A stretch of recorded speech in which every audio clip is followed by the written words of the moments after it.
দীর্ঘ ৭ মাস পর সাবেক এমপি আনোয়ারুল আজিম আনার হত্যাকাণ্ডের তদন্তে তাৎপর্যপূর্ণ অগ্রগতি হলো। তার দেহাংশের সাথে মেয়ের ডিএনএর মিল পেয়েছে Kolkata police. Central forensic science ল্যাবরেটরিতে পাঠানো 2টি নমুনা পরীক্ষার পর বিষয়টি নিশ্চিত হওয়া গেছে। বছর শেষের খুশি নগদে হবে বেশি। নগদ পেমেন্টে নির্দিষ্ট ক্যাটাগরির কেনাকাটায় ৩০০ টাকা পর্যন্ত ক্যাশব্যাক। চলতি বছরের ১২ মে কলকাতায় যাওয়ার একদিন পরেই নিখোঁজ হন ঝিনাইদহ ৪ আসনের সাবেক সংসদ সদস্য আনোয়ারুল আজিম আনার।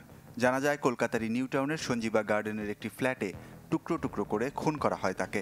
পরে ওই আবাসিক ভবনের সেপটিক ট্যাঙ্ক থেকে মেলে প্রায় ৪ কেজি মাংস। অন্যদিকে বাগজোলা খাল থেকে উদ্ধার হয় বেশ কিছু হাড়গোড়। প্রাথমিক তদন্তে খণ্ডিত অংশগুলো পুরুষের বলে জানায় সেন্ট্রাল ফরেন্সিক সায়েন্স ল্যাবরেটরি। তবে খণ্ডবিখণ্ড লাশ এমপি আনারের কিনা ডিএনএ পরীক্ষায় তা নিশ্চিতে ডাকা হয় মেয়ে ডরিনকে। নানা জটিলতার পর নভেম্বরে কলকাতায় গেলে ডরিনের নমুনা সংগ্রহ করে তদন্তকারী সংস্থা। এবার সেই নমুনা দুটির ডিএনএতে মিল পাওয়া গেছে বলে জানিয়েছে সিআইডি সূত্র। বাংলাদেশি বংশোদ্ভূত মার্কিন নাগরিক আখতারুজ্জামান শাহিনের নির্দেশে কলকাতার ওই আবাসনে আনারকে হত্যায় জড়িত ছিল 4 জন। জিজ্ঞাসাবাদে মরদেহ নষ্ট করার সাথে যুক্ত থাকার কথা জানায় অভিযুক্ত সিয়াম হোসেন। সঞ্জীবা গার্ডেনের সিসিটিভি ফুটেজেও দেখা যায় তাকে। ধারালো অস্ত্র দিয়ে শরীরের মাংস আলাদা করে ব্যাগে ভরেন আরেক অভিযুক্ত কসাই জিহাদ।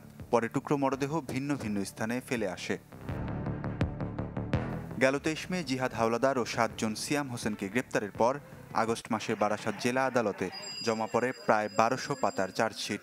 তাদের বিরুদ্ধে ভারতীয় দণ্ডবিধির 364, 302, 201, 34 এবং 14 ফরেনার্স আইনে মামলা দেয়া হয়। Desk report, channel 24।